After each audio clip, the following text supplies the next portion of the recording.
le journal.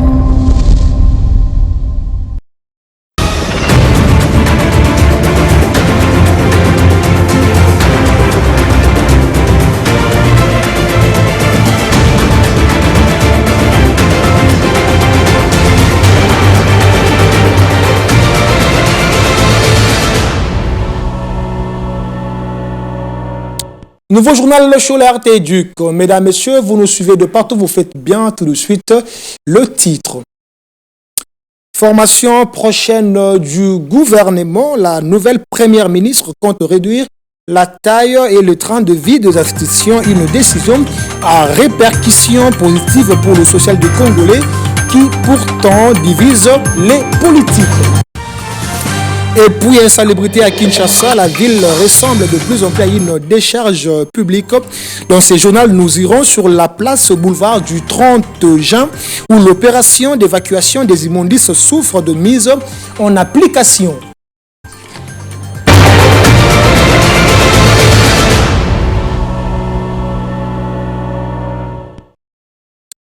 Bonjour et bienvenue. Si vous nous rejoignez, place à présent au développement des titres dans ces journaux. Dans la province éducationnelle de Kin Plateau, les autorités sont également à pied d'œuvre pour la réussite de l'organisation de ces épreuves certificatives. Tené en début de semaine, les directeurs et l'inspecteur principal provincial se sont entretenus avec le chef d'établissement. Au menu de ces discussions, rappel des instructions en vigueur pour la bonne tenue de ces examens. Les points avec Claudel Sekwa et Carmel Matangwa.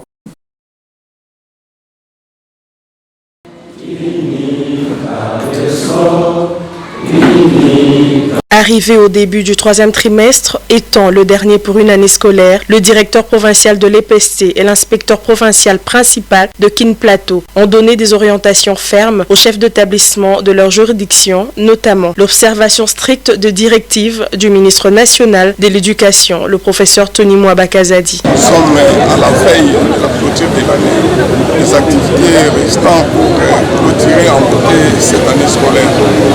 Nous sommes à la veille des évaluations certificatives où l'inspecteur principal provincial avait vraiment des leçons, des orientations claires à donner afin que l'organisation de ces évaluations soit bien organisée par rapport aux années antérieures. Nous connaissons comment les évaluations se font, quels sont les alinéas, quels sont les ennemis. Et nous devons être prudents afin de nous éviter tous les agréments et que l'organisation des évaluations soit bien organisée. En ce qui concerne la lutte contre les antivaleurs dans le sous-secteur de l'EPST dans sa province, Robert Kongi souligne qu'il y a des avancées. En ce qui concerne les classes de 8e année, c'est 26 000 francs congolais par élève. En ce qui concerne les élèves de 4e des humanités, c'est 85 000 au total, 54 pour la hors session et 31 pour la session ordinaire. Et les dates phares ont été fixées par l'inspecteur et nous avons rappelé aussi les rapports de fin d'année qui doivent arriver dans le bureau gestionnaire.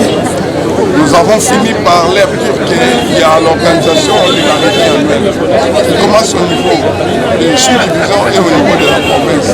Et que dans tout ça, il faut que maintenant les gestionnaires se préparent afin de présenter leurs problèmes liés à la gestion des écoles pour que nous ayons une cartographie correcte. Le troisième trimestre coïncide avec l'organisation des épreuves de certification. L'inspecteur provincial principal a rappelé le chef d'établissement que personne ne peut fixer autre frais que ce frais retenu par l'autorité de tutelle et le récalcitrant subiront la rigueur de la loi. L'inspecteur principal provincial de Kin Plateau, comme tous les principaux, avait l'obligation avec le COPED d'inviter tous les chefs d'établissement pour donner des directives, des orientations fixes et fermes pour une bonne réussite des épreuves certificatives. Reconnu par son caractère ferme et la rigueur pour le travail, ce duo à la tête de la province éducationnelle Kin Plateau a la volonté inébranlable de bannir toute forme d'antivaleur dans cette juridiction. Toujours dans le secteur de l'enseignement primaire, secondaire et technique, la province éducationnelle de la Lukunga ne rate pas ses itinérances comme instaurées depuis un temps par le ministre de l'enseignement primaire, secondaire et technique, le professeur Tony Mwaba Kazadi. Le prophète Jean-Pierre y a visité 4 écoles de cette juridiction, du lycée technique de la Gombe au collège Notre-Dame, du Congo, passant par l'Institut Bokeleyale pour terminer sa ronde à Liti Gombe dans la municipalité portant le même nom. Les patrons de la Lukunga a gardé une note très satisfaisante et le seul leitmotiv à retenir dans cette itinérance est la totale prise de conscience et les sérieux. Astrid Domboui était là pour le compte des Ducs Télévision. Les itinérances de la province éducationnelle de la Lukunga sont devenues une coutume sacrée. Ce mercredi, le numéro 1 de cette province n'a pas dérobé à la règle. Il a visité 4 grandes écoles de sa juridiction dans l'optique de vérifier les conditions d'apprentissage des élèves en vue d'améliorer la qualité de l'enseignement et cela dans une cadence effrénée de la bonne gouvernance. Jean-Pierre Yoy se dit satisfait du travail abattu dans ces écoles. Nous sommes sortis très satisfaits parce que nous avons eu aussi à échanger avec les élèves en présence des chefs d'établissement, donc les élèves de 4e année des humanités, dans le souci de les encourager à bien préparer, à affronter les épreuves hors session de l'examen d'État édition 2024. Et je me suis rendu compte que tout se prépare en bonne forme. Les chefs d'établissement ont loué les efforts du prophète, surtout qu'il doit être au parfum de tout ce qui se passe dans sa juridiction. C'est quelque chose qu'il faut encourager parce qu'il faudrait que l'autorité sache comment le travail se déroule dans sa juridiction. Vous voyez que c'est encourageant avec toutes les questions qu'il a pu poser aux enfants et les réponses que les enfants ont données.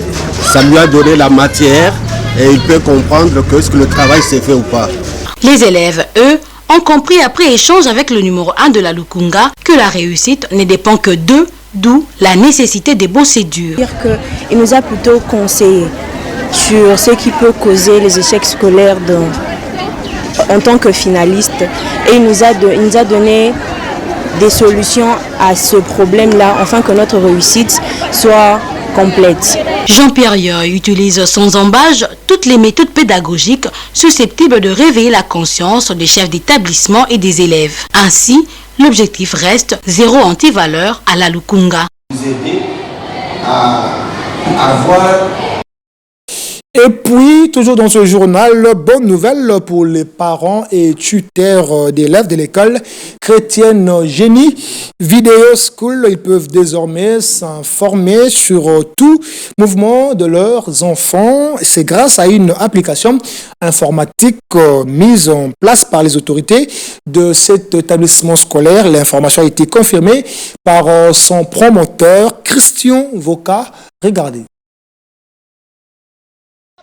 Située au cœur de la commune de Ngaliema, au quartier Binza-Upen, l'école chrétienne Génie Vidéo School suit l'évolution des nouvelles technologies de l'information et de la communication. Grâce à la volonté perfectionniste et l'esprit éclairé de son promoteur, Christian Voka, cet établissement scolaire s'est doté d'une application informatique. À l'aide du QR code, les parents peuvent désormais s'informer à temps réel de l'arrivée et du retour des enfants ou élèves de l'école. Ça permet éventuellement aux parents de suivre les mouvements de leurs enfants, d'être rassurés que l'enfant est bel et bien arrivé à l'école, que quand il quitte, que l'enfant est quitté, et peut-être même de suivre, de se dire, de chronométrer le parcours que l'enfant doit faire de l'école à la maison. Objectif principal, renforcer la sécurité des apprenants. Ça veut dire qu'aucune personne ne s'écarte dans l'angle de l'éducation, dans le cadre de l'enseignement. Ça veut dire qu'aussi il y a des gens qu'on doit motiver afin qu'ils fassent leur travail avec beaucoup d'amour, ce sont les enseignants. Une nouvelle accueillie avec joie par les élèves et enseignants de cette école. Et vous le savez, madame, messieurs, le squelette de la prochaine équipe gouvernementale prend de plus en plus corps. Les consultations du 10e niveau de l'hôtel du gouvernement en est la preuve tangible. Cependant, le grain de sable qui pourrait déranger la machine reste la taille de ce gouvernement qui, en croire la première ministre Judith Suminwa Tuluka, devrait être sensiblement réduit. Question de réduire également le train de vie des institutions au bénéfice du peuple de la République démocratique du Congo. Si certains politiques sont favorables à l'idée, les autres, eux, estiment que la taille du pays requiert une équipe grande pour relever le différent défi. Muriel Moussa s'est penché sur les divergences des uns et des autres à ces sujets qui divisent les gens.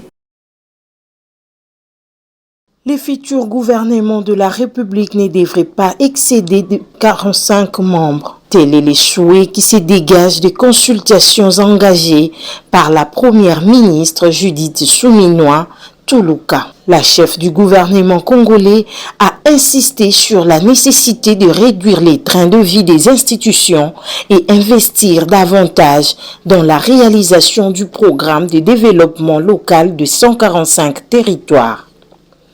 Toujours dans cet élan, l'Observatoire de la dépense publique suggère même un gouvernement d'une dizaine de membres simplement. Les prochains gouvernements souminois sera basé sur la trilogie compétence, probité, morale et respect du genre. Ici de noter que les regroupements politiques ont jusqu'au 18 avril 2024 pour déposer les noms des candidats aux postes leur réservés. Il s'agira de transmettre au moins 3 noms par poste pour permettre à la hiérarchie de faire les meilleurs choix possibles. Dans un autre chapitre, gestion des identités de la population congolaise, les programmes multisectoriels de vulgarisation et sensibilisation alertent sur les dangers qui courent l'ONIP. En croire ces mouvements citoyens, le serveur de l'Office national d'identification de la population est géré par la firme malienne IDEMIA sans les concours d'une expertise nationale, il faut le dire, d'où cet appel à la mobilisation citoyenne pour l'implication du ministère de l'Intérieur. On écoute le coordonnateur de cette structure, Ludovic Kalengai, au micro de Lionel Kioni. Vous allez remarquer que notre fichier d'identification est entre les mains des étrangers. Aujourd'hui, l'identité du chef de l'État est en danger. Voilà pourquoi nous interpellons les autorités de la République démocratique du Congo et faisons appel à la presse nationale et internationale, à toutes les organisations de droits de l'homme, les activistes de mouvements citoyens à se mobiliser comme un seul homme pour mettre à la porte les incompétents qui veulent faire vivre au chef de l'État les erreurs du passé. La souveraineté de la RDC est en danger. Mais pour aujourd'hui, nous commençons par l'Office national de l'identification de la population. Chers amis de la presse, le fichier général de la population et la carte d'identité sont des questions très sensibles, sécuritaires et politiques, qui ne devraient pas être pris à la légère. Pour bien comprendre ce dérapage et la paralysie que connaît aujourd'hui l'Office national de l'ONU, il faudrait revenir au mois de mars 2023.